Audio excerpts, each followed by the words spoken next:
হ্যাঁ, আর কি করব বলো তো, ঠান্ডা লাগলে। আহ, উম, সর্দির মধ্যে আমি এখন স্যুপ খাবো। এটা হচ্ছে চিকেন স্যুপ।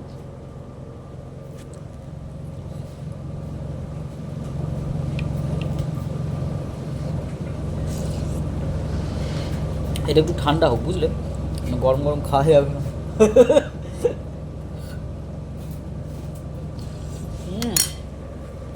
15 টাকা দিয়ে কিনে এনে ম্যাগির মতন 2 মিনিটে হয়ে গেল কাজ স্যুপ বানানো।